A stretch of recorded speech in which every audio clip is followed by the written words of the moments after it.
Hey everyone, how's it going? Koala Superhero here with another Overwatch video. Widowmaker can be a challenging hero to play. Not only do you need pinpoint accuracy, but you've also got the added difficulty of needing to figure out where to shoot from, where you are the least vulnerable and the most effective at the same time. This video is a compilation of good spots for you to use on Blizzard World. Most of these spots are also suitable for Hanzo. Hello. But for the sake of clarity, I'll only be talking about Widowmaker here. Before we get started, if you enjoyed this video, please think to hit the like button, subscribe and click the bell icon to be notified about future videos. First up, the Lost Vikings room. Whilst you'll not necessarily be spending a whole load of time here when attacking, this is a great spot to help support your team. The angle you need to cover is narrow but still long enough. You have partial cover thanks to the stairs if you need it, and a health pack to grapple to if you really need to as well. The darkness will also help conceal you from enemy defenders looking to pick you off from outside. As an attacker still, the right side of the main gate is actually a pretty decent spot. The health pack is convenient and you have good views over the run up to the first point.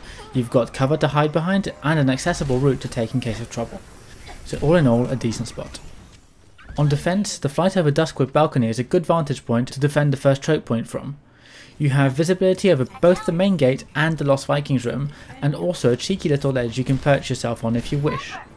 And as an attacker, this is a great spot to support your team from when they are trying to take the first point. You'll have eyes on the main gate to the streets phase, where most enemies will be coming through, the high ground behind the point, and also the point itself to some degree. I can imagine a good Widowmaker being very effective from here. The angles are a little unconventional, making it a more difficult place for the enemy team to spot you, as they won't be expecting you there.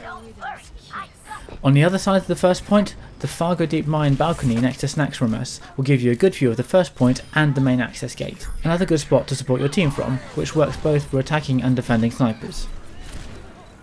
Moving on to the streets phase, the maintenance room under the flight to Duskwood is a decent place to punish any exposed defenders. Darkness and the walls will give you cover, and at first you won't be expected there, so this can be an interesting long-range flanking opportunity for you. The street, which circles around Pylon Terrace, grants both attackers and defenders some very decent lines of sight. As an attacker you can stick with the payload whilst keeping your range, and as a defender you can spot the payload from quite far away. To the other side of the streets phase, the Shark flanking corridor, as I've decided to call it, gives another perspective for attackers. This will be more useful towards the end of the streets phase, when the payload is nearing the point. You have a wide angle to play with and there aren't that many places defenders can hide from you.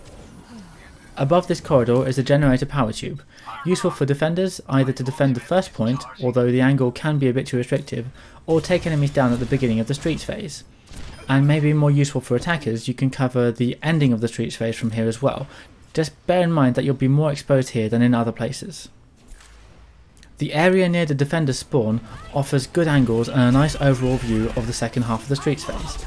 Whilst this isn't an ideal spot, you'll still be able to support your team from here, especially in moments when you don't have time to find a better nest.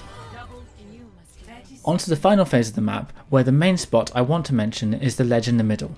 For defenders it's a good place to support your team at the end of the streets phase while staying in cover. Attackers will either not see you or not try to get to you as they'll be too far away. This is quite situational, but in the hands of a good Widowmaker I can see this spot being very useful. During the last phase of the map, both attackers and defenders can use it to cover their teams. As an attacker I find it super useful to surprise the enemy team, and if you are able to reach the ledge without the defenders knowing about it, you'll be able to deal some serious damage. The maintenance room at the entrance to the Black King phase is a decent spot for a sniper. You have a good view over the main payload track and the other side of the room as well, where you can attempt to deal with any potential flankers. At the far end of the main hall, as a defender you can hide behind this wall and have a view of the entrance. While restrictive, this angle grants you a lot of cover. Close by, this spot will also give you some cover and a much better angle to work with, covering a large chunk of the payload's course.